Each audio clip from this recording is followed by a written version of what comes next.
and welcome to EduHour. I'm Monique Binet, and today we have a special guest joining us who will be informing us about the effectiveness of e-learning resources within the classroom.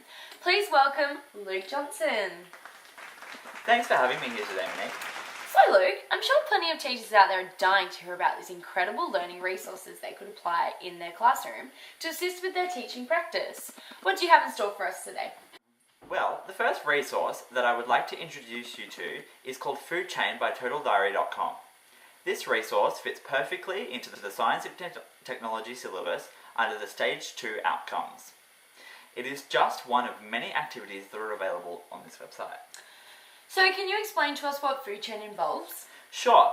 Food Chain is an interactive game that identifies the interrelationship between all living things within our ecosystem. It is an engaging resource which begins with a video explanation of the transmission of energy through the food chain. It allows students to visually distinguish between herbivores, omnivores, and carnivores. Several activities are then followed, assessing the understanding of the students. Each activity is dependent on the previous activity being completed. So you were saying the students receive instant feedback as they go, and it is their responsibility to reattempt questions again before progressing to the next level? That's exactly right, Monique. The technology in the classroom allows students to experience independent learning. The game includes a timer that motivates the students and encourages them to improve their score. This encapsulates the idea that the focus of technology isn't on the technology itself, but the ways in which the technology improves the way teachers teach and the students learn. So I've heard the SAMR model is a pretty important scaffold when deciding what e-learning resources should be used in the classroom. Can you tell us more about this? Of course. If we have a look at the SAMR model now, we can see that we as teachers are aiming to utilise technologies within the transformation half of the model, modifying and redefining our students' learning experiences. However, due to the simplistic introductory nature of the Food Chain e-learning resource, we are only reaching the augmentation section of the model.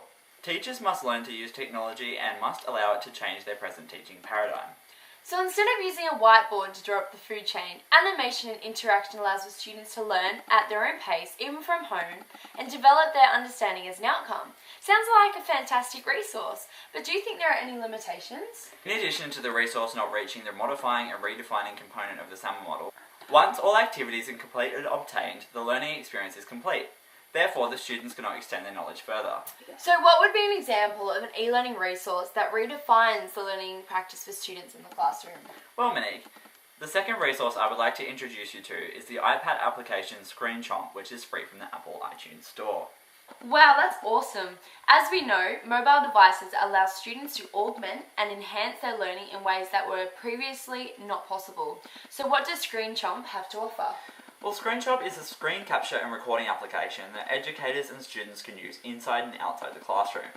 It makes the sharing of ideas and knowledge easy and fun. It has a simple user interface with many features that include a variety of markers, scrolling backgrounds, ability to insert backgrounds and images, and record and share capabilities. It's proven that the finger-driven iPad interface can motivate and encourage students to keeping them interested in content for longer. As we know, technology today has facilitated learning opportunities beyond the classroom, extending students' education online. Can you elaborate on how this particular resource is utilised in the global classroom? Of course. ScreenChomp has the ability to record tutorials or lessons and instantly upload these videos to the ScreenChomp.com database.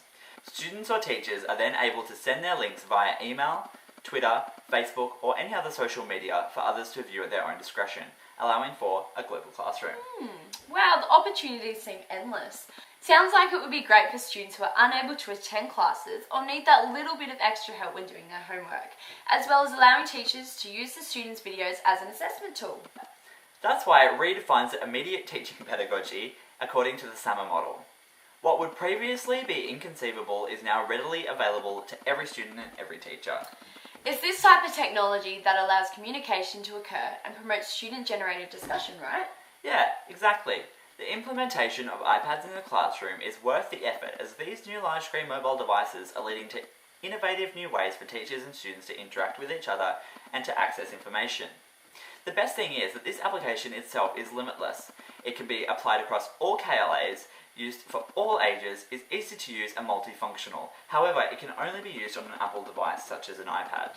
I've heard that there's a framework known as TPAC that assists with teachers' understanding of how technology integration can develop pedagogical content knowledge. Does this framework apply to these two e-learning resources? Certainly.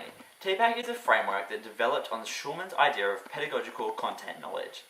TPAC stands for Technological Pedagogical Content Knowledge. Effective technology integration for pedagogy around specific subject matter requires components of knowledge situated in unique contexts.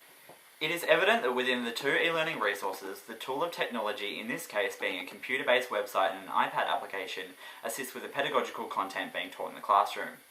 Following this framework allows teachers to recognise the significant role technology plays in developing the students' understanding of content and allows for unique learning experiences that were once inconceivable.